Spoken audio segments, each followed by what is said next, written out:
Assalamualaikum warahmatullahi wabarakatuh. Perkenalkan, nama saya Ridho Agali Putra. Silakan NIM 2022 53039. Pada kali ini saya akan mempresentasikan materi pertemuan kedua. Oke, saya mulai.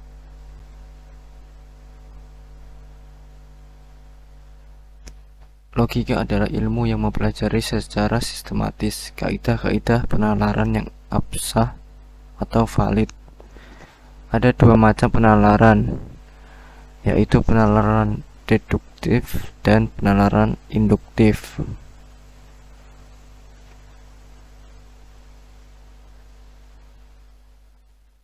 Penalaran deduktif Penalaran deduktif adalah penalaran yang didasarkan pada premis-premis yang diandaikan benar untuk menarik suatu kesimpulan dengan mengetahui pola penalaran tertentu.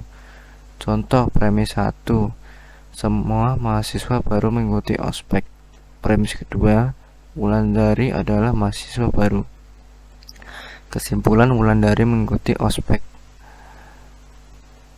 Kedua yaitu penalaran induktif. Penalaran induktif adalah penalaran yang didasarkan pada premis-premis yang bersifat faktual untuk menarik kesimpulan yang berlaku umum.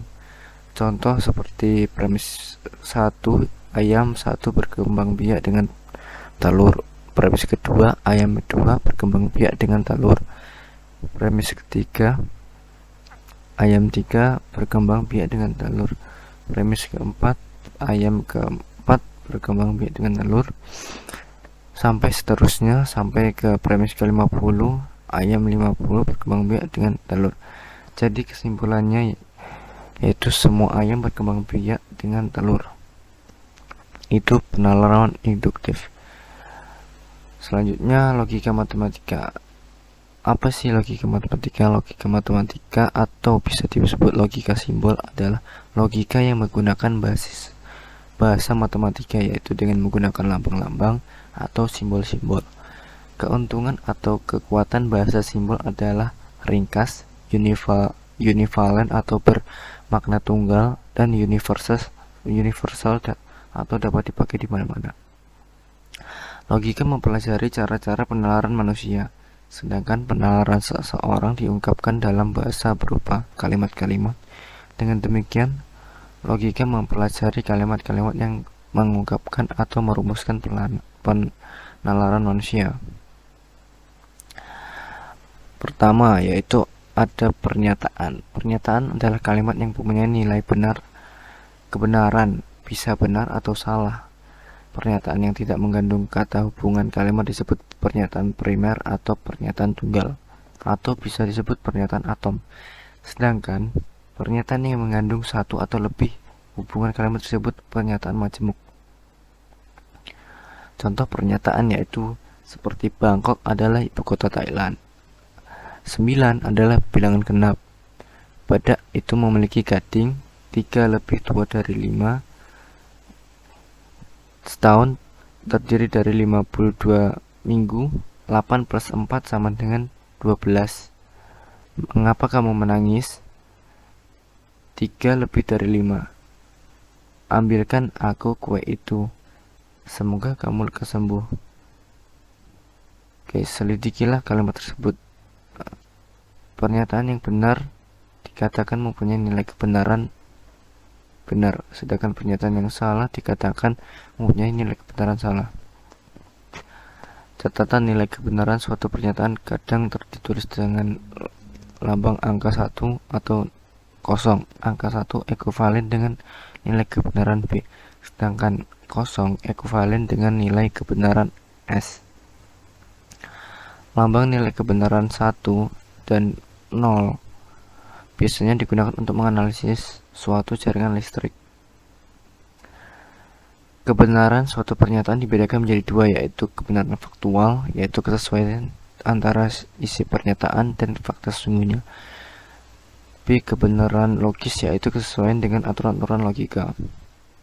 Dalam ilmu pengetahuan, kita selalu berbicara mengenai objek-objek yang terbatas, tidak mengenal segala sesuatu keseluruhan objek-objek terbatas. yang menjadi bahan pembicaraan yang sedang kita lakukan. Disebut semesta pembicaraan atau semesta saja dan disingkat S. Untuk membicarakan anggota-anggota dari semesta biasanya digunakan lambang. Ada dua macam lambang, yaitu konstanta adalah lambang yang digunakan untuk menunjukkan atau membicarakan anggota tertentu dari semesta. Peubah adalah lambang yang digunakan untuk menunjukkan atau membicarakan anggota yang tidak tertentu sembarangan dari semesta. Peubah bilangan dan disajikan dengan huruf-huruf kecil X, Y, Z. Peubah pernyataan dan disajikan dengan huruf-huruf kecil P, Q, dan R, dan seterusnya. Kalimat terbuka. Kalimat terbuka ialah kalimat yang memuat peubah sehingga belum dapat ditentukan nilai kebenarannya. Kalimat semacam ini masih terbuka untuk menjadi pernyataan yang benar atau yang salah. Contoh, X adalah bilangan bulat. X plus 2 lebih besar 10.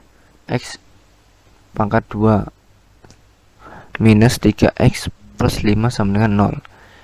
Y sama dengan Y 2X plus 1. Ya, yang belum bisa ditentukan kebenarannya itu seperti X ini kan belum bisa ditentukan ini X itu angkanya berapa. Seperti ini juga X plus 2 lebih dari 10. X nya ini belum jelas ya.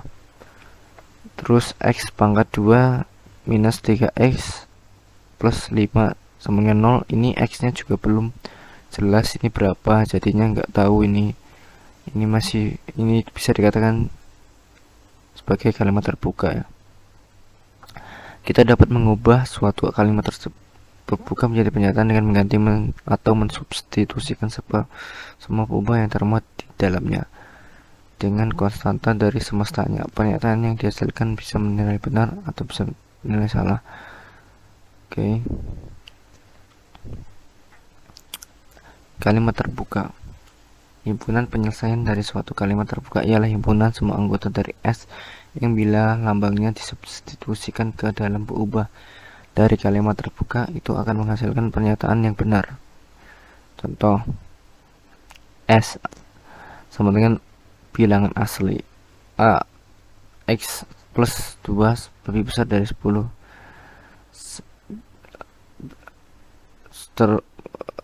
Tanda panah H kali P sama dengan 9, 10, 11, 12 dan seterusnya. X pangkat 2 minus X minus 6 sama dengan 0, yaitu X kurung buka X minus 3 kurung tutup kurung buka X plus 2 sama dengan 0. Titik-titik bisa diartikan HP sama dengan 3. X plus 1 lebih besar dari 0. X plus 1 lebih besar dari 0 bisa diartikan HP-nya sama dengan S kurung buka 2 X min 1 kurung tutup buka X plus 3 kurung tutup sama dengan 0. Bisa dinyatakan HP sama dengan 0. Himpunan penyelesaian harus memuat semua elemen dari semesta yang menghasilkan pernyataan benar. Ingkaran atau negasi dari suatu pernyataan adalah pernyataan lain yang diperoleh dengan menambahkan kata tidak atau menyisipkan kata bukan pada pernyataan semula. Ingkaran dari suatu pernyataan P disajikan dengan lambang garis di atas P atau bisa min P atau lambang seperti ombak ini P dan dibaca tidak P. Bila pernyataan P bernilai benar maka ingkarannya bernilai salah dan sebaliknya. Bisa dilihat tabel kebenarannya sebagai berikut. P ini ingkarannya tidak P ya. Bisa sebaliknya ya, kalau P nya B berarti ingkarannya kalau P-nya benar, ingkarannya salah. Nah, kalau P-nya salah, ingkarannya benar. Seperti dibalikkan gitu loh. Contohnya seperti Jikustik adalah sebuah kelompok band yang berasal dari Yogyakarta. Nah, itu benar. Nah, kalau yang tidak benarnya itu seperti Jikustik adalah kelompok band yang berasal dari Yogyakarta. Tidak benar bahwa jika Jikustik adalah sebuah kelompok band yang berasal dari Yogyakarta. Nah, itu salah. Jikustik bukan sebuah kelompok band yang berasal dari Yogyakarta. Salah. Manusia mempunyai ekor. Itu salah. Manusia tidak mempunyai ekor. Itu benar. Pernyataan majemuk. Pernyataan majemuk ialah pernyataan yang terdiri dari beberapa pernyataan tunggal yang dihubungkan dengan menghubungkan kata hubung. Dalam logika matematika terdapat 4 macam kata hubung, yaitu 1 dan bla bla bla, bla bla bla dan bla bla bla. 2 bla bla bla atau bla bla bla. Bila bla bla bla maka. Dan bila bla bla bla bla bla, bila dan hanya bila. Titik. Oke, contoh pernyataan majemuk. Nah, contohnya Yogyakarta adalah kota pelajar dan Yogyakarta memiliki banyak objek wisata. Nah, dan ini nanti bisa disebut konjungsi ya, kalau dan ini sebagai pernyataan majemuknya. Gurunya pergi ke kampus atau ia nonton film. Nah, ini bisa dikatakan sebagai dimasukkan dalam kalimat deduk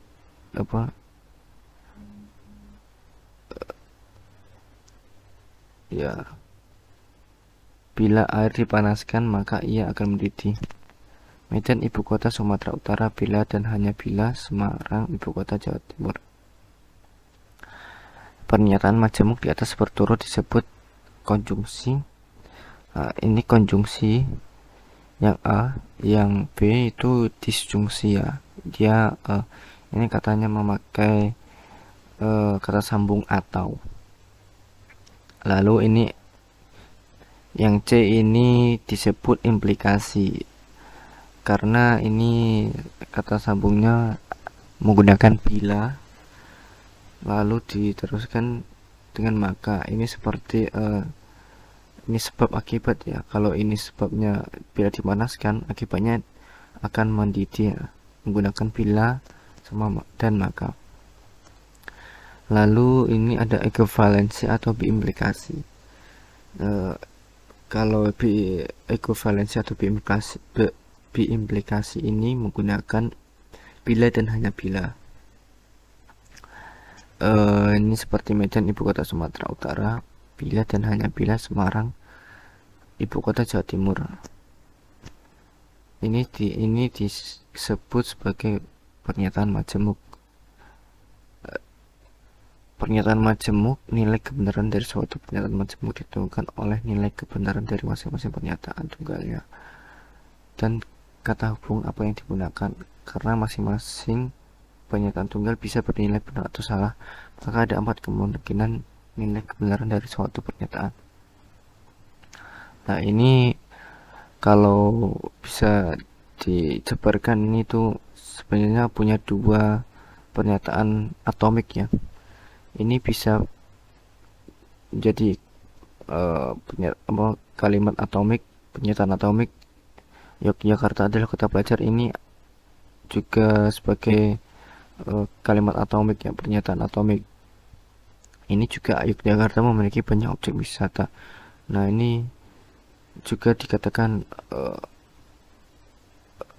kalimat atomik ya. Jadi kalimat majemuk ini memiliki 2 atau lebih kalimat atomik di dalamnya. Ini juga Kurnia pergi ke kampus. Kalimat atomik itu Kurnia pergi ke kampus. Juga ini juga Kurnia ia nonton film, pergi nonton film. Ini juga bisa dijadikan kalimat atomik. Oke, sekian dari